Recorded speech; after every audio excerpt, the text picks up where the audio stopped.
my name is Andri Fitria Saliski, my PMG1C019020. I'm gonna tell you about my journal, Kepunahan Keanekaragaman Hayati. Definisi: keanekaragaman hayati merupakan ungkapan pernyataan terdapatnya berbagai macam variasi, bentuk, penampilan, jumlah, dan sifat yang terlihat pada berbagai tingkatan ekosistem, tingkatan jenis, dan tingkatan genetik.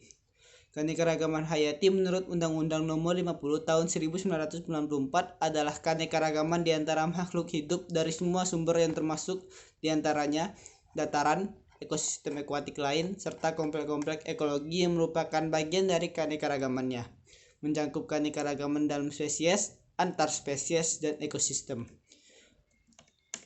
Aktivitas manusia yang dapat mengancam keanekaragaman hayati. Yang pertama, hilangnya habitat. Perubahan oleh manusia adalah ancaman tunggal terbesar bagi keanekaragaman hayati di seluruh biosfer. Hilangnya habitat disebabkan oleh pertanian, perkembangan wilayah perkotaan, kehutanan, penambangan, dan pencemaran. 2. Spesies hasil introduksi. Spesies hasil introduksi disebut juga spesies bukan asli atau eksotis. Adalah spesies yang dipindahkan oleh manusia, baik secara sengaja ataupun tidak sengaja, dari lokasi spesies tersebut ke wilayah geografis yang baru. Ketiga, eksploitasi berlebihan. Istilah eksploitasi berlebihan umumnya mengacu pada manusia yang menangkapi organisme liar pada laju yang melebihi kemampuan populasi spesies tersebut untuk kembali ke tingkat semula. Ada beberapa keuntungan keanekaragaman hayati bagi kesejahteraan manusia. Yang pertama, keuntungan keanekaragaman spesies dan genetik. Banyak spesies yang terancam dapat berpotensi menyediakan tanaman, pangan, serat, dan obat yang bermanfaat bagi manusia, sehingga biodiversitas menjadi sumber daya alam yang sangat penting. Yang kedua, keuntungan keanekaragaman ekosistem. Manfaat-manfaat yang diberikan oleh spesies individual kepada manusia seringkali sangat penting, namun menyelamatkan spesies individual hanyalah satu bagian dari alasan untuk menyelamatkan ekosistem.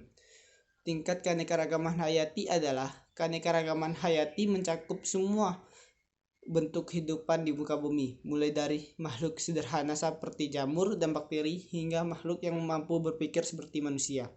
Ada beberapa tingkat keanekaragaman hayati. Yang pertama, tingkat gen. Keanekaragaman genetik merupakan variasi genetik dalam suatu spesies, baik di antara populasi-populasi yang terpisah secara geografik maupun di antara individu-individu dalam satu populasi. Yang kedua, keanekaragaman tingkat spesies. Keanekaragaman spesies mencakup seluruh spesies yang ditemukan di bumi, termasuk bakteri dan protista seperti spesies dari kingdom bersel banyak. Yang ketiga, keanekaragaman tingkat ekosistem. Keanekaragaman ekosistem merupakan komunitas biologi yang berbeda serta asosiasinya dengan lingkungan fisik masing-masing. Upaya pelestarian keanekaragaman hayati. Yang pertama, perlindungan alam. Yang kedua, pengawetan hutan. Dan yang ketiga, perlindungan marga satwa. Perlindungan alam dapat dikelompokkan menjadi perlindungan alam umum dan perlindungan alam khusus. Ada beberapa tindakan yang bisa dilakukan untuk pengawetan hutan. Yang pertama, tidak melakukan penebangan pohon di hutan secara semena-mena, tetapi dilakukan dengan sistem tebang pilih. 2. Mengusahakan agar penebangan pohon diimbangi dengan penanaman kembali. Dan ada juga upaya melestarikan hewan-hewan langka, seperti membuat undang-undang perburuan dengan aturan-aturannya yang meliputi batas-batas daerah perburuan, masa berburu, jumlah hewan yang boleh diburu, jenis hewan, umur, jenis kelamin hewan, dan yang paling penting adalah hasil buruan tidak untuk diperjualbelikan. Ada beberapa pasal mencangkup dalam kepunahan keanekaragaman hayati.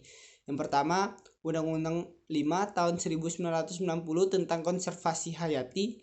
Yang kedua, Undang-Undang Nomor 5 tahun 1994.